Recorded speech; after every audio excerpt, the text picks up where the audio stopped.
Dua suka pada. Kenalin, nama aku Zahra Naila. Kenalin, nama aku Ajeng Zahra Silvi. Kenalin, aku Saya Widianti. Kenalin, nama aku Regia Suargi. Dan kenalin, nama aku Florea Sukma Arifin.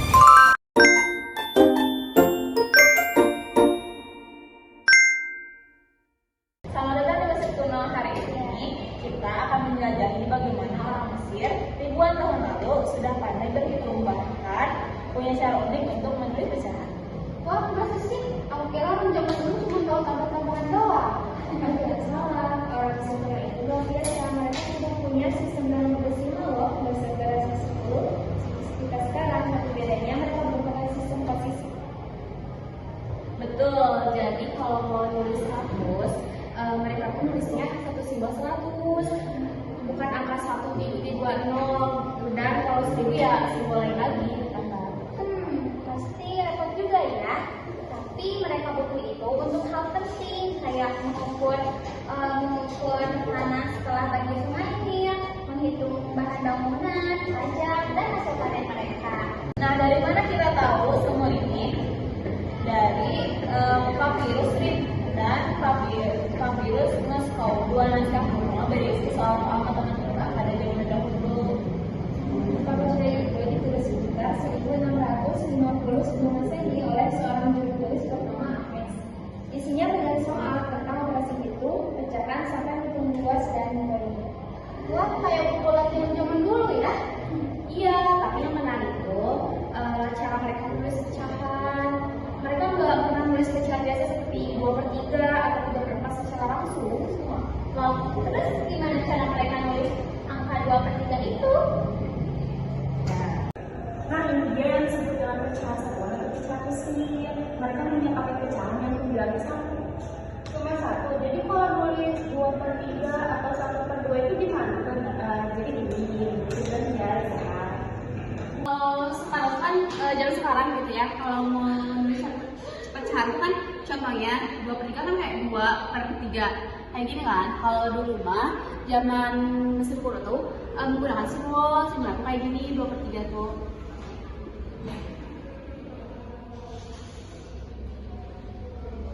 Jadi kayak mata gitu gak sih?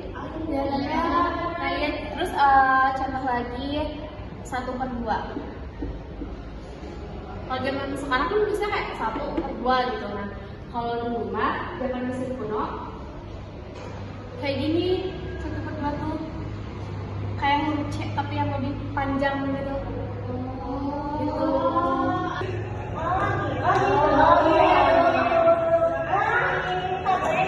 Jadi semua pecahan bisa dipecah. Jadi kayak penjumlahan beberapa pecahan atau satuan begitu. Bener banget, misalnya kayak gini. Gimana? Kita contoh 3/4. Kemudian bisa menjadi 1/2 ditambah 1/4.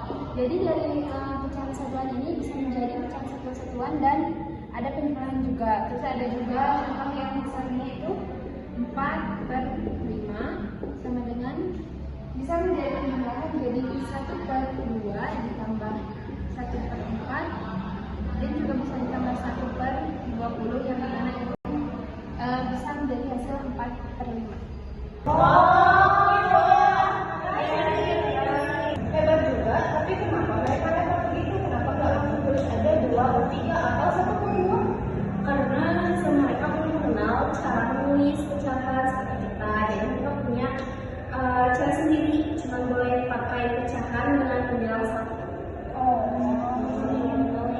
Nah, dari kebiasaan itu muncul ide yang ternyata penting banget buat teori matematika modern. Kutipannya itu setiap pecahan bisa ditulis sebagai penjumlahan pecahan satuan yang berbeda. Kayak algoritma ya. Mereka berharap kalkulator bisa mencari kombinasi pecahan satuan yang pas. Iya, misalnya kayak kita mau mencari pecahan 5/6 kayak gini caranya. Kalau zaman dulu tuh kayak 5/6 gitu kan. kita cari satuan pecahannya. Ya. Yang pertama kita cari itu AN yang pertama kita tulis itu 1/2. Kenapa 1/2? Karena 1/2 tuh paling besar tapi masih kecil gitu. Terus sisanya kan ini kan kayak dikurangi gitu. Sisanya teh 1/3 jadi ditambah 1/3 gitu. Gitu. Atau dijelasin deh. Nah, ya benar. Ini kan dikali 6. Ini dikali gitu. Oh iya, tambah ya benar buat tambah 3. Oh iya udah. Oh iya benar.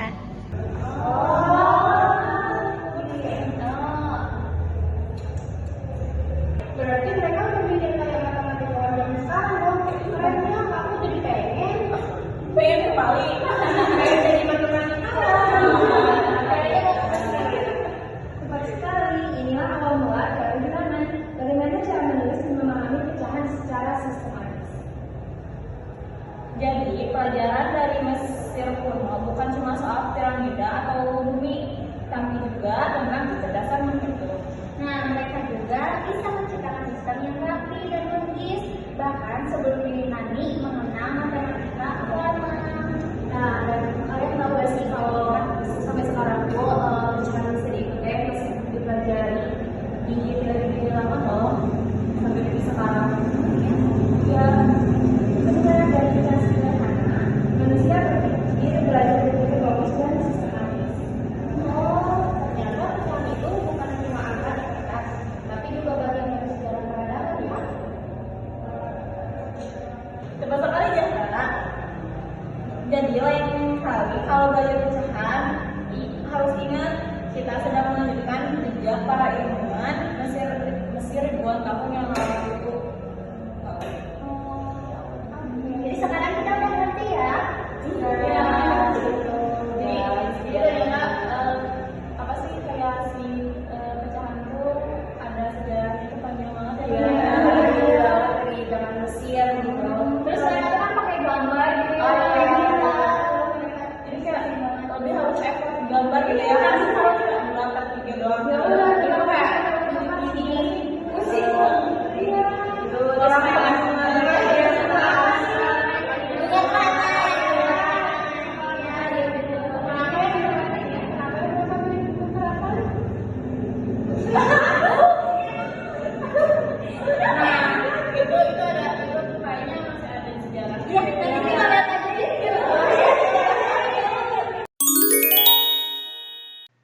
Bilangan pecahan pertama kali ditemukan oleh bangsa Mesir kuno.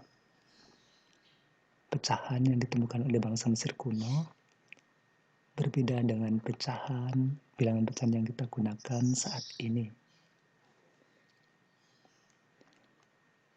Pecahan Mesir atau disebut Egyptian fraction adalah penjumlahan dari beberapa pecahan yang berbeda di mana setiap pecahan tersebut memiliki pembilang 1 dan penyebut berupa bilangan bulat positif yang berbeda satu sama lain. Hal ini disebut sebagai pecahan satuan atau unit fraction. Penjumlahan ini menghasilkan suatu bilangan pecahan A per B, di mana A per B itu positif. Cara membacanya ini, versi pertama, 0 kurang dari A per B dan A per B kurang dari 1. Penjumlahan pecahan semacam ini berperan penting dalam matematika Mesir kuno, karena notasi dalam matematika Mesir kuno hanya mengenal pecahan berpembilang 1 dengan pengecualian 2/3. Contoh, 5/6 sama dengan hasil penjumlahan dari setengah atau 1/2 atau 1/2 ditambah 1/3 atau 1/3. Hidup matematika.